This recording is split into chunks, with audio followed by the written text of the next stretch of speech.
let's go back to mold. Oh my God, mold is the ultimate immune system suppressor. And it is not by accident in the Bible, in the book of Leviticus, that it says if you find mold in your house, tear it down and burn it. Why? Because mold will kill you. So the symptoms a person can experience secondary to mold is cough, head pressure, headaches, fatigue, digestive issues, rashes, lack of motivation, brain fog, chronic sinusitis, dizziness, light sensitivity, joint pain, memory problems, difficulty concentrating, shortness of breath, psychiatric symptoms, including mood fluctuations, anxiety, and depression.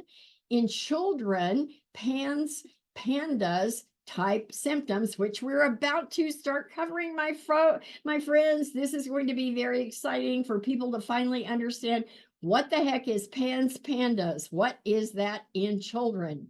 So let me tell you, when you add mold, did anybody notice the symptomatology of mold is almost identical to what we've been talking about with Lyme, right? When you start adding all these things together, what do you think it does? Would this be a double, triple whammy?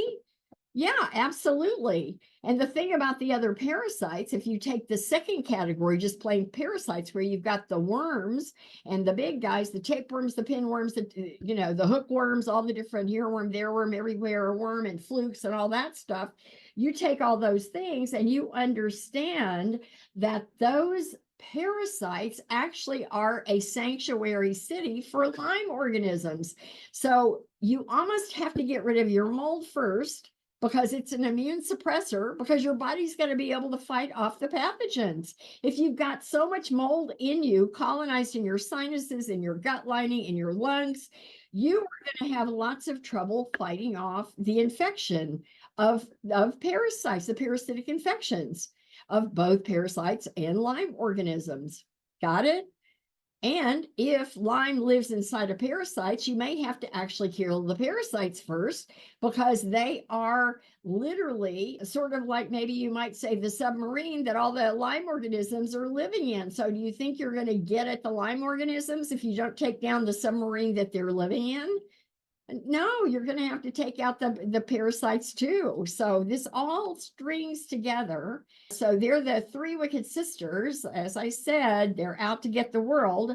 And of course, EMFs, electromagnetic fields, or cell phones or Wi-Fi, all that takes mold through the roof and makes it 600 times more toxic. So do you see how it all starts fitting together? We're in the worst age for this particular thing ever, because things could not have been made more toxic for us. So we're really fighting a battle of survival, truly, every day. Here are all the molds on the biofield page of the imaet system. We've got over 100 different molds. So let's scroll down. There's, hundreds of species of mold and fungi in the world, and it's impossible to keep track of them all.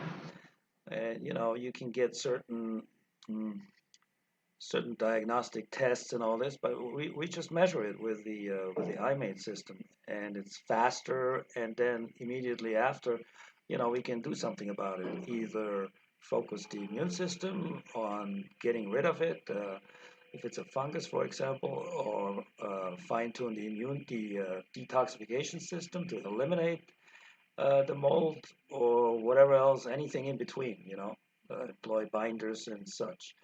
But so there's lots of molds. This is an entire category on its own.